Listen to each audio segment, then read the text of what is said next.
တို့ဒီနေ့နဝေနာလောက်တာပေါ့နော်6ရက်မြောက်တဲ့နေ့မှာကျွန်တော်ဒီမြောက်ဝေမြရှိတာတော့ပထမဦးဆုံးကျွန်တော်တို့မေတော်ဘုရားကြီးညူတယ်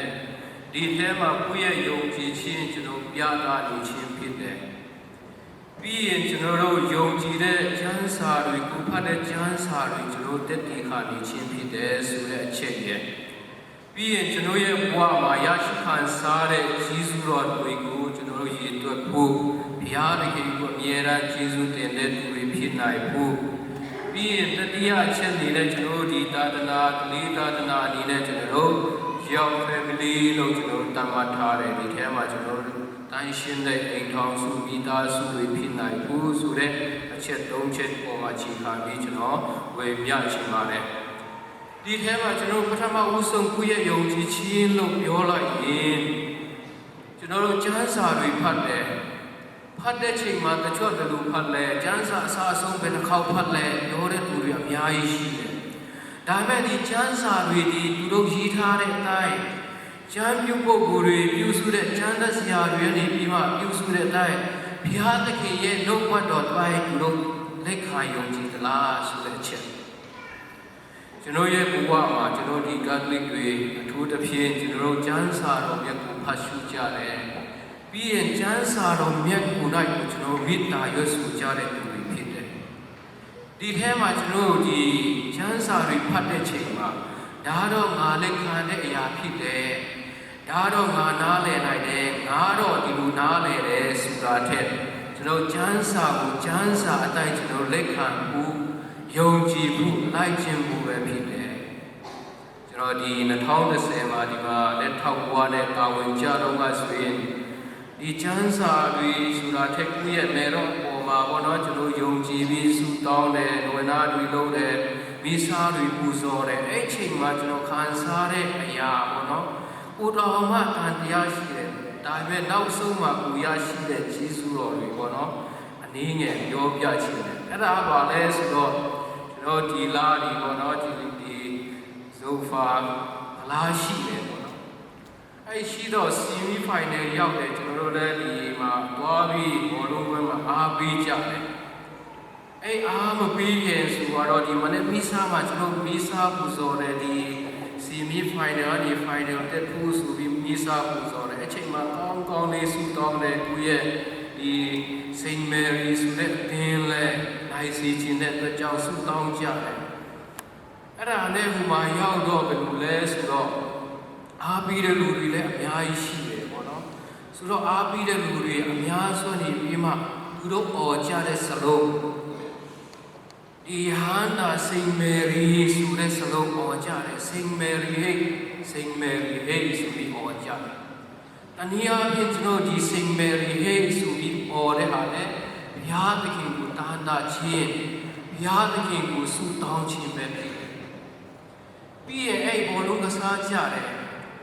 စိန်မေရီကတော့အဲ့ချိန်မှာရှုံးနေတယ်ဒုတိယပိုင်းရောက်တယ်ရှုံးနေတယ်ပေါ့နော်ပြီးရင်ဒီအချိန်ဝယ်ပြီးခါနေပေါ့နော်မိနစ်90ဝါလောက်မှချီပါကိုတွင်းတယ်ပြီးတော့အနိုင်ဘူးပါတွင်းတယ်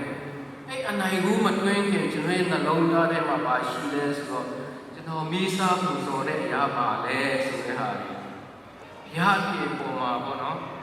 တန်တရားရှိပြီးတဲ့အဲ့ချိန်တော်တွင်းမှာဒါပေမဲ့လို့နောက်ဆုံးမှကျွန်တော်တင်းရနေပြီးမှနိုင်သွားတယ်ပထမတော့ရသွားတယ်ပေါ့နော်ဆိုတော့အဲ့ထဲမှာကျွန်တော်ပြန်လာတဲ့ချိန်မှာဘယ်လိုဒီစကားတွေကြားရလဲဆိုတော့တခြားလူတွေရဲ့စကားပေါ့နော်ကျွန်တော်တို့ဒီတခြားအသင်းတော်တွေရဲ့စကားတွေဘယ်လိုကြားရလဲဆိုတော့အမောင်အတော်လူပြင်းလူပဲဆိုပြီးကြားရအဲ့ချိန်မှာတော်တော်လေးဝမ်းနည်းစရာကောင်းတဲ့အရာပေါ့နော်ဒါဆိုရင်ဒီမေတော်အမိမေတော်မာရိယတော်လူပြီးလို့ခေါ်တယ်ဆိုရင်သူ့ရဲ့သားတော်ခရစ်တော်ဘုရားရှင်ပဲသူဖြစ်မလဲကျွန်တော်တို့ပြောတဲ့စကားတိုင်းသူအတိတ်ပဲရှိတယ်သူနောက်မှာအတိတ်ပဲများစွာလိုက်လာတယ်ကိုကူးကွယ်နေတဲ့ဘုရားကိုယ့်ရဲ့ကယ်တင်ရှင်အဖြစ်ကိုလက်ခံပြီးသူ့ရဲ့မိခင်ကြတော့တော်လူပြီးလို့ပြောရင်အတူလူကျွန်တော်တို့လည်းဒီတော်ကိုရှိခူးတာပဲရောက်နေပေါ့နော်ဆိုတော့တော်လေးဝမ်းနည်းစရာကောင်းတဲ့အရာတွေ ဒါပေမဲ့လို့ကျွန်တော်တို့အားလုံးအများစုအနေပြီးမှကျွန်တော်လက်ခံတယ်ဒါဘုရားရဲ့မယ်တော်ဖြစ်တယ်ကျွန်တော်တို့အမြဲတမ်းကူညီနေတဲ့သူတွေဖြစ်တယ်အမြဲတမ်းဆုတောင်းပေးတဲ့သူဖြစ်တယ်ဆိုပြီးကျွန်တော်ယုံကြည်တယ်ကိုးကွယ်တယ်ယုံကြည်တဲ့အတိုင်းအားကိုးတဲ့အတိုင်းလည်းကျွန်တော်လက်ခံရရှိထားတယ်ကြီးစိုးတော်အများကြီးပေါ့နော်ဆိုတော့ကျွန်တော်ဒီနေ့ကျွန်တော်ယုံကြည်တဲ့အတိုင်းဟာရှုတဲ့ချမ်းသာတွေအတိုင်းကျွန်တော်တက်ရှင်နေထိုင်နေတဲ့သူတွေအတွက်ကျွန်တော်ဘုရားသခင်ကိုကျေးဇူးတင်ဖို့ကျွန်တော်ဒီနေ့6ရက်တာရှိပြီဒီ6ရက်မှာလည်းကျွန်တော်ဘာမှဒုက္ခခက်ခဲမရှိဘဲနဲ့ကျွန်တော်6ရက်တာပြီးဆုံးခဲ့တယ်အဲ့ဒီအတွက်လည်းကျွန်တော်ဘုရားသခင်ကိုကျေးဇူးတင်ဖို့ပြီးရင်ကျွန်တော်ရဲ့ဘဝမှာကျေးဇူးတော်ဒီအတွက်လို့မကုန်နိုင်ဘူးတန်ဖိုးလို့တော့ပြောတယ်ကျွန်တော်တို့ခရစ်ယာန်တွေအားလုံးစုတော်မှမတော်နိုင်တဲ့သူမတော်တတ်တဲ့သူကိုစုပြီးသူမိမှထားတယ်သူမိမှထားတဲ့အတိုင်းပဲကျွန်တော်စုတောင်းတဲ့ချိန်ကျွန်တော်လူအပ်နေတဲ့လူချင်းနေတဲ့အရာတွေပဲတောင်းတဲ့ချိန်များစွာရှိတယ်ပြီးရင်ကျွန်တော်တခါတလေစုတောင်းတောင်းမှမလူဘူးလို့ခုခံစားတယ်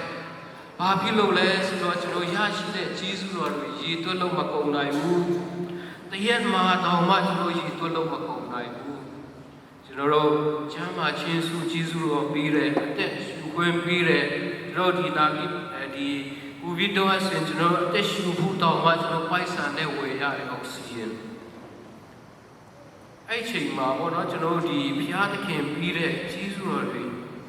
အသက်ရှင်ခွင့်ပြီးတယ်အသက်ရှူခွင့်ပြီးတယ်ဒီအောက်ဆီဂျင်ကိုအလကားပြီးတယ်ပေါ့နော်ဆိုတော့ကျွန်တော်အတွက်ရည်သွက်လို့မကုန်နိုင်တဲ့ကျေးဇူးတော်ကျွန်တော်ရဲ့ဘဝမှာဤစဉ်နဲ့ဤတိုင်းကျွန်တော်ခံစားနေရတယ်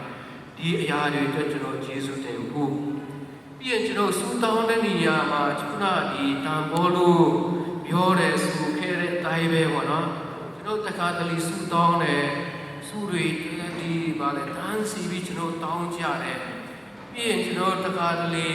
ကိုယ့်ရဲ့အလုပ်ကအစဉ်ပြေဖို့ကိုယ့်ရဲ့စီးပွားရေးအစဉ်အပြေဖို့တောင်းတယ်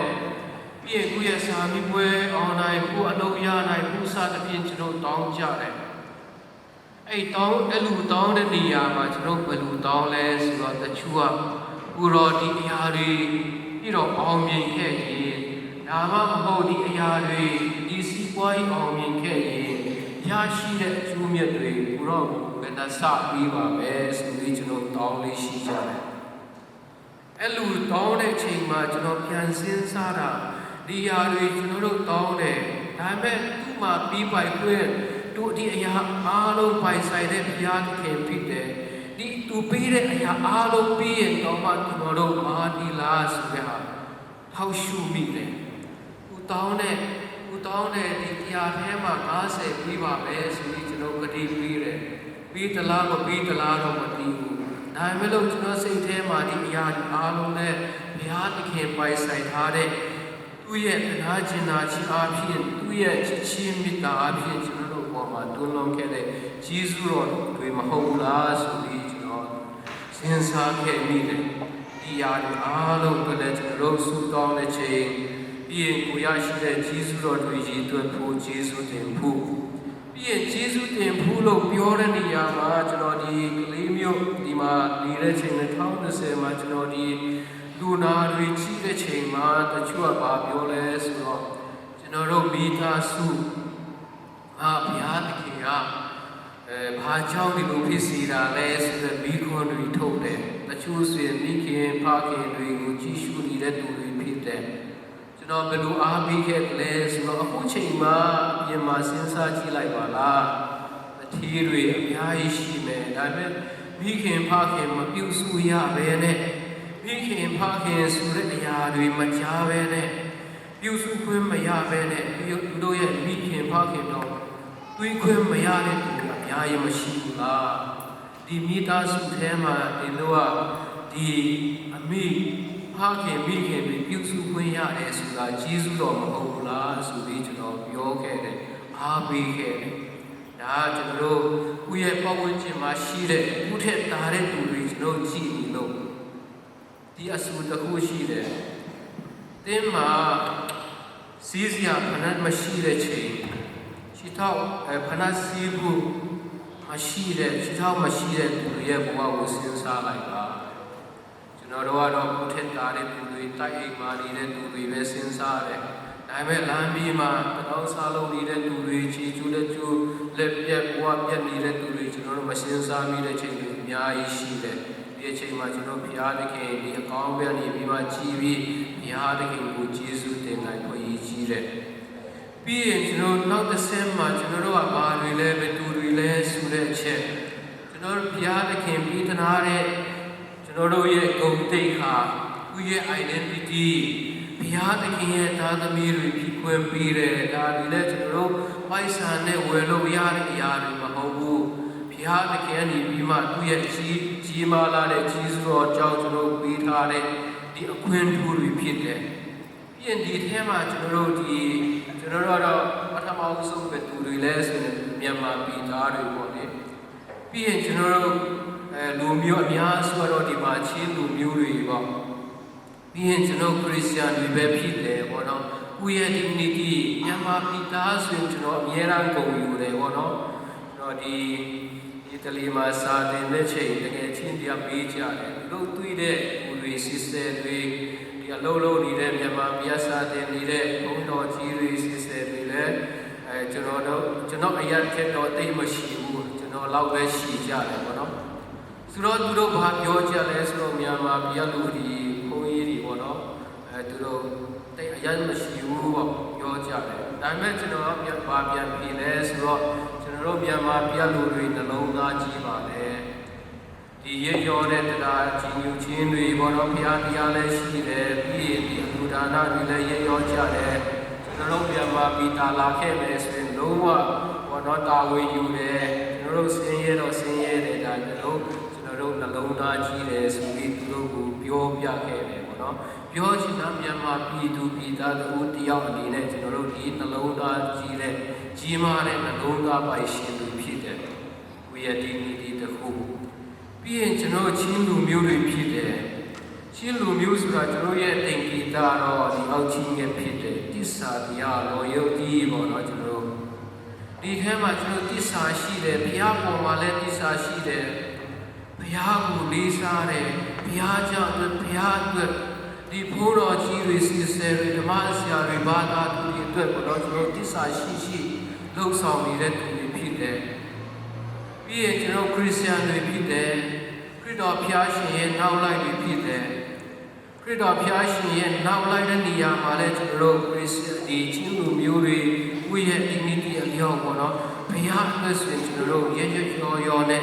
လူသားနေတဲ့သူတွေဖြစ်တယ်ကိုယ့်ရဲ့ dignity ဒီတုံးခုပေါ့နော်ကျွန်တော်တို့ကဘယ်သူတွေလဲပေါ့နော်ဒီအရာတွေကျွန်တော်တို့လောကမှာကျွန်တော်တို့ရွေးချယ်လို့မရတဲ့အရာတွေမဟုတ်ဘူးကျွန်တော်မွေးခင်ကျွန်တော်တော့ဒီမြန်မာပြည်မှာမွေးချင်ဘူး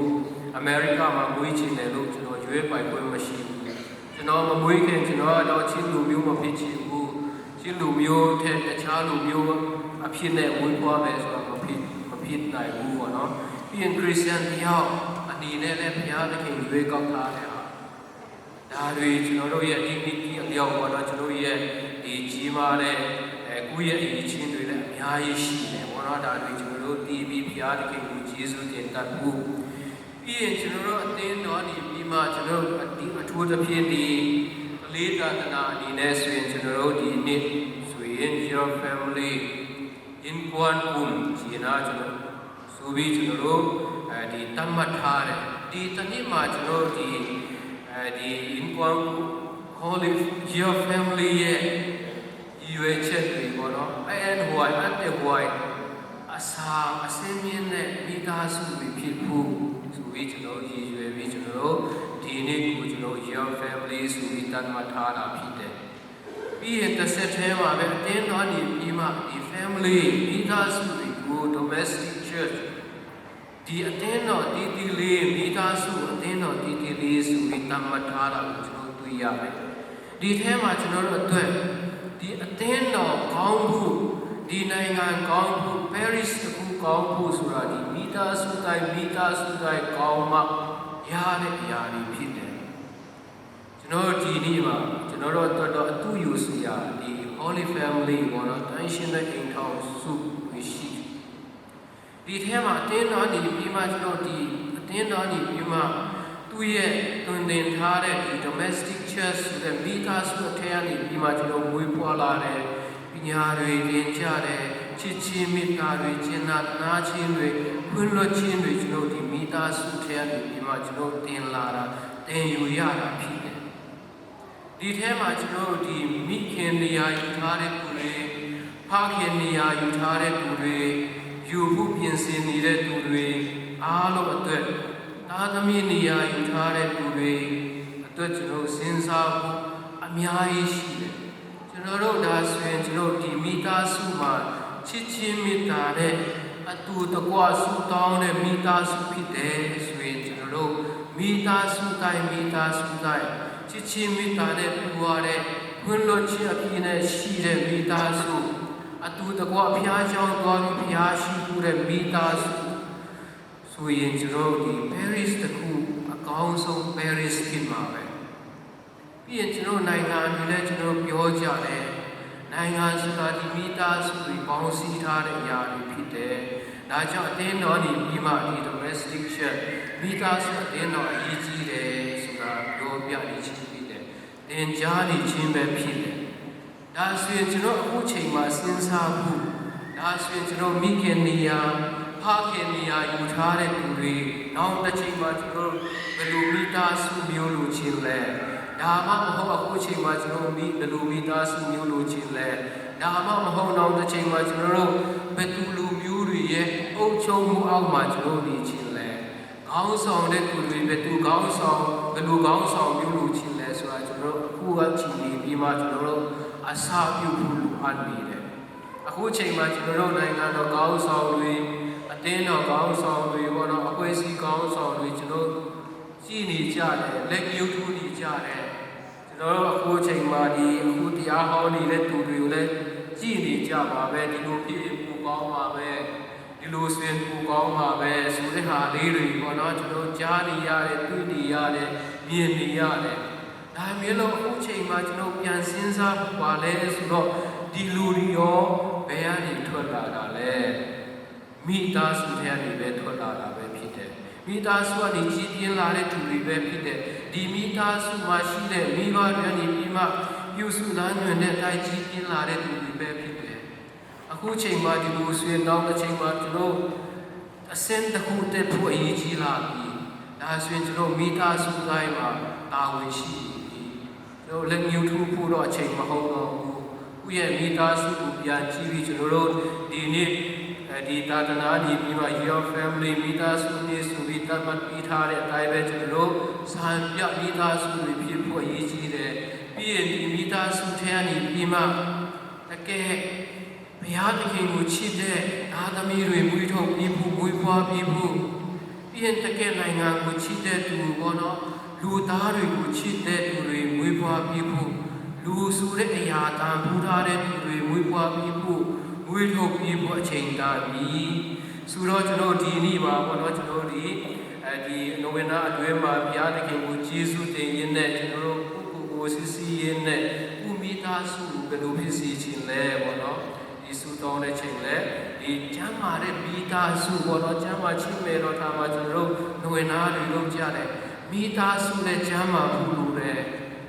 မိသားစုကျမ်းမာဖို့ဆိုတာခုနပြောတဲ့ချစ်ချင်းမေတ္တာနဲ့ပြုရတဲ့ခွင့်လွှတ်ခြင်းနဲ့ပြုရတဲ့ဘုရားဝင်ကိုစီတာဝင်ယူတဲ့မိသားစုဝင်နိုင်ဖြစ်ဖို့လည်းအရေးကြီးတယ်နိခလိုင်းနာချင်းအလုံးဒွိုင်းမှာဘာပြီးခတ်လို့ဒီအဇင်းပဲလေစက်တော်လုံးမမိုင်းချင်အာကြအနာဆေဝချာချင်အနာဟဝန်တဲ့ပါကြည်အောင်ကြည့်တယ်တူမာကုံဆောင်နိလက်ကုံငါဟလာပေါ်လီတော့ကိနာအန်တန်လက်ခေါငါအန်တန်ဒီတက်မဲလုံးစွမ်းခေါကိုရည်လီနာတော့အဟဝန်ချင်အတုန်တဲ့အန်နဲစွမ်းခေါပက်ခကွာဘီနာအပစလင်ပါကြည်အောင်ကြည့်တယ်အဇီအမလုံးဝဲမှာကလိုက်ဆိုင်ကစီဘယ်စီယမ်တကယ်စွမ်းနာဝန်အနာဝန်တဲ့အစီဆုံးဟဲ့ဆောင်တော့လောမမိုင်းချာကီလေမလောပစာရန်သေးဖလို့ချာအပန်းချလေလေယမ်ချလေခတ်မေတမောချီအမေဝိစုကအစမ်တင်ဟီနာမေတူရဝန်အ ตุนแล้วเจ้าปัสสาวะขลายใส่กระสีซ้ำตะวันแบบกุยาวันเทียนตักเจสียมตักเจตัวคิดตักเจขัดแล้วก็ว่ามีอันสีแล้วปัสสาวะหมอนาส่งปัสสาวะขัดมีแม่หัวเลยบ้าอีแม่ตุยหัวนี่กังเลยละนักกันนี่อันเบสีน่ะอาตุยนักวันนี่อาตุยนักวันนี่หลงนักกันนี่จริงจังกังเลยที่คุยจานนี่วันกังเลยนักวันดีไงไม่ใช่ตอนนั้นจริงจังจริงนะดีเท่เลยนะอันนี้ทุ่มนานี่จ้าตั้งขัดกังนี่นะตั้งขัดวันตัวตุนเลยจ้าภาษาที่นักการเป็นนักวันดีนี่นะนักวันเป็นนักการดีไงที่น้องนามีตาสูอินควันสุภาษาพูดแต่อินควันจีดังอินทรงทุบีมาอินควันอิจีดังเกลือเดน่าอิจิเตตัมปีตัมสุขาดีตัวคิดแต่เจนัตุลายตะกินนูเลปามละเตนตาเตนะปัตตานาวกุมสอมปังหอยตะกินปันตาแล้วเจ็บตัวเต็งเป็นอลุงซิมสุงะอาเซียนทุตกอีดนาตกปันตาแล้วเจ็บเป็นอาคันโตนังลังยาโลนีตุลายตะกินหักไซจิเบียงจงไปสักโลชาเนสกุจงเขาไปสักโลอินนาฮิวอโกลคิดตักเชียงนะลำเปียงอินเดโนนังมันเป็นjadi samkan dokun pia samka ibu thun bibia ibu theiluwa na omun ding tampi tamon di toy manna ite mi wa ka chatina in kwan chi dam de iswa de na ding na tu ni isa biak biak na thu ngen khom chan ni